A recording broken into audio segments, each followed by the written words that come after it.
in Romans chapter 13, he comes to tell them in verse 11 that you must wake up. The night is too long. You cannot just be in the night all over. You cannot be in the night 24 hours. And that is why we are reminded in Psalm 30 verse 5 that every problem that comes in the evening cannot just stay in your life, because that evening we go into the night, and the night we break into the morning. And by the time that night breaks into the morning, the evening of your sorrow will turn into the morning of joy. And that is where we hear from second reading today. I love that reading very well. It says, wake up. Directly wake up. The word of God is calling you by your own name. Wake up. Are you still sleeping? Yes, the night is long. It's not about remaining in the night. That we are not children of night. We are rather children of the day. An Igbo man or woman here will understand better when you say Abanidewu. And nobody wants to associate with the night. And that is what the word is telling us today. That we see that evil thrive in the night. There are a whole lot of things we do because we want to conceal evil. Stay in the second reading today. And that is why St. Paul tells them, you must stand up. You must be a child of night. In fact, verse 13 of Romans 30 said, you cast away the darkness in your life, and then welcome the armors of light. It's a wonderful thing, and we know it. He came to tell us these are the things that happen in the dark. We should not be identifying with the dark. And then John 3:19 made a flashy there and very sure. He says that evil thrives in, Jesus said during his conversation with Nicodemus, that evil thrives in the night because nobody wants to be caught. Men like to stay in the dark. So, and that's why evil thrives. The men want, they stay in the dark and evil thrives. Nobody that does evil wants it to be open. But then, in second reading today, is a wonderful thing. Is a question that, are you still sleeping? Sister, are you still sleeping? Brother, are you still sleeping? You cannot be sleeping and you are waiting for the coming of the Lord. If the Lord comes and you are not awake, you cannot meet the Lord. You cannot see the Lord. And that takes us to the second point recorded in the gospel reading today. In the word of God, Luke chapter 24.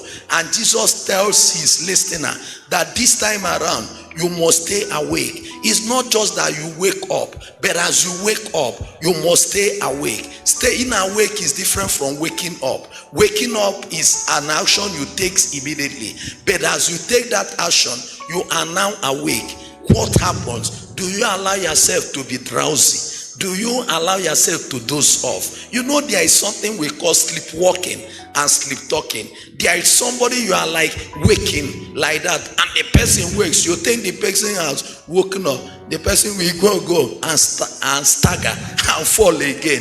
The person is sleepwalking because yet, how do they say it? There is still sleep in the person's eyes. And that is what Jesus is saying. It's different to wake up. You must wake up during this Advent. But even as you wake up, you must stay awake. And the another word for staying awake is vigilance. Yet, we are required to be vigilant during this Advent. If you are not vigilant, you cannot meet Christ. If you are not vigilant, you cannot even know when Christ comes. And that is why Jesus made an allusion to the life of Noah.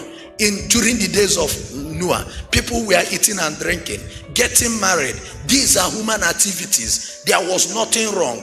But it's something that made them to lose is actually they were concentrating on those human activities, but they were not paying attention to the things that matter.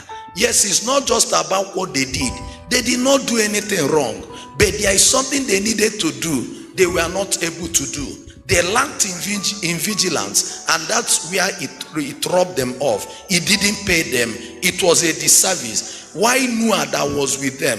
Noah was ready, preparing the ark, and then when the flood came, Noah had a place to be. Yet, my dear brothers and sisters, it's not that those people wanted to be wasted. It's not that they wanted the flood to flush them away, but because they were not ready spiritually. That's what vigilance does in our life. Vigilance makes you to be ready both materially and spiritually. And once they lacked in it, they were not saved, because there was no ark that they can run into. And that is why we connect it back to the second reading. As St. Paul told us, we are children of day. We should not remain in a long night. And he told us that we must be careful and then come to pull ourselves away from urges, from carousness, from immorality, from rivalry, from also jealousy, and any sorts of wrongdoing.